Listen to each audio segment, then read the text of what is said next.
ಓಂ ಗುರುಭ್ಯೋ ನಮಃ. ಹರಿ ಓಂ ಹರಿ. ನಮಸ್ತೆ ನನ್ನ ಪ್ರೀತಿಯ ವೀಕ್ಷಕರೇ, ನಾನು ನಿಮ್ಮ ಡಾಕ್ಟರ್ ಪಂಡಿತ್ ಶ್ರೀ ಸಿದ್ಧಾಂತ ಅರುಣ್ ಶರ್ಮ ಗುರೂಜಿ. ವಿಶೇಷವಾಗಿ ಇವತ್ತಿನ ಒಂದು ಸಂಚಿಕೆಯಲ್ಲಿ ನಾವು ನವೆಂಬರ್ ತಿಂಗಳ ಮಾಸ ಭವಿಷ್ಯವನ್ನು ನೋಡೋಣ.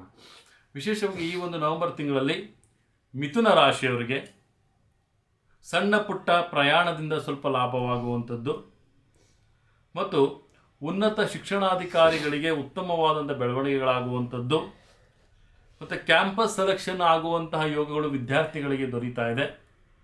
ಹೋಟೆಲ್ ಕ್ಯಾಟ್ರಿಂಗ್ ಉದ್ಯಮಿಗಳಿಗೆ ಕೆಲವೊಂದು ಲಾಭಗಳಾಗುವಂಥ ಸಾಧ್ಯತೆಗಳು ಬರ್ತಾ ಇದೆ ಮತ್ತು ವಿಶೇಷವಾಗಿ ವೈದ್ಯಕೀಯ ಸ್ವಲ್ಪ ಖರ್ಚುಗಳಾಗುವಂಥ ಸಾಧ್ಯತೆ ಇದೆ. ಸ್ವಲ್ಪ ಜಾಗೃತಿಯಾಗಿರಬೇಕಾಗುತ್ತೆ.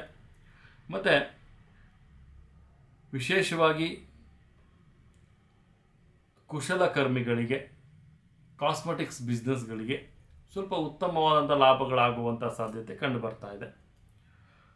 ಮತ್ತು ಜವಾಬ್ದಾರಿಯನ್ನು ತೆಗೆದುಕೊಳ್ತಿರ್ತಾವೆ ಈ ಒಂದು ಮಾಸದಲ್ಲಿ ಮಿಥುನ ರಾಶಿಯವರು ಜವಾಬ್ದಾರಿಯುತರಾಗಿರ್ತಾರೆ. ಮತ್ತು ಸಿಹಿ ಸುದ್ದಿಗಳು ಬರುವಂತಹ ಸಾಧ್ಯತೆಗಳು, ತಮ್ಮ ಒಂದು ಪತಿ ಪತ್ನಿಯ ನಡುವೆ ಒಂದು ಸಿಹಿ ಸುದ್ದಿಗಳಾಗುವಂಥದ್ದು, ಒಂದು ಹೊಸ ವ್ಯಕ್ತಿಯ ಆಗಮನಗಳಾಗುವಂಥದ್ದು, ತಮ್ಮ ಕೌಟುಂಬಿಕ ಜೀವನದಲ್ಲಿ ವಿಶೇಷವಾದಂಥ ಬೆಳವಣಿಗೆಗಳಾಗುವಂಥ ಸಾಧ್ಯತೆ ಮಿಥುನ ರಾಶಿಯವ್ರಿಗೆ ಆಗುತ್ತೆ. ಮಿಥುನ ರಾಶಿಯವರು ಆದಷ್ಟು ಸಹಿತ ತಾವು ಲಕ್ಷ್ಮೀ ದೇವಿಯ ಒಂದು ಆರಾಧನೆಯನ್ನು ಮಾಡಬೇಕಾಗತ್ತೆ ಮತ್ತು ಕೆಂಪು ವಸ್ತ್ರವನ್ನು ತಾವು ಧಾರಣೆಯನ್ನು ಮಾಡೋದು ತುಂಬಾ ಉತ್ತಮವಾಗಿರುತ್ತೆ.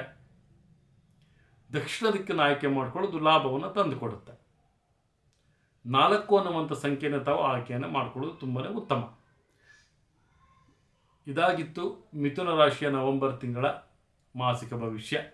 ಇದೇ ರೀತಿ ನಮ್ಮ ಚಾನೆಲ್ನ ಲೈಕ್ ಮಾಡಿ, ಶೇರ್ ಮಾಡಿ, ಕಮೆಂಟ್ ಮಾಡಿ. ಪ್ರತಿಯೊಂದು ವಿಚಾರಗಳನ್ನು ತಾವು ಬೆಲ್ಲೈಕನ್ ಒತ್ತೋದ್ರ ಮುಖಾಂತರವಾಗಿ ತಾವು ತಮ್ಮ ಮೊಬೈಲ್ ನೋಟಿಫಿಕೇಶನ್ ಮುಖಾಂತರವಾಗಿ ತಮ್ಮ ಮೊಬೈಲ್ಗೆ ಕಳಿಸ್ಕೊಳ್ಳಬಹುದಾಗುತ್ತೆ. ಮತ್ತು ಹೆಚ್ಚಿನ ಮಾಹಿತಿಗಾಗಿ ಮೇಲೆ ಕಾಣಿಸ್ತಿರುವಂತಹ ನಂಬರ್ಗೆ ಕರೆ ಮಾಡಿ ತಮ್ಮ ಪ್ರಶ್ನೆಗಳನ್ನು, ತಮ್ಮ ಸಮಾಧಾನಕಾರವಾದಂಥ ಉತ್ತರಗಳನ್ನು ತಾವು ಪಡ್ಕೊಳ್ಬೋದು. ನನ್ನ ತಾಯಿ ಜಗನ್ಮಾತೆ ಶ್ರೀ ಕೊಲ್ಲೂರು ಮೂಕಾಂಬಿಕಾದ ಈ ಪ್ರತಿಯೊಂದು ವೀಕ್ಷಕ ಬಂಧುಗಳಿಗೆ ಆಯಸ್ಸು, ಆರೋಗ್ಯ, ಸಂಪತ್ತು ಕೊಟ್ಟು ಕಾಪಾಡಲಿ ಅಂತ ಹೇಳ್ತಾ, ಸರ್ವೇ ಜನ ಸುಖಿನೋ ಭವಂತು, ಸರ್ವ ಮಂಗಳಾನಿ ಭವಂತು.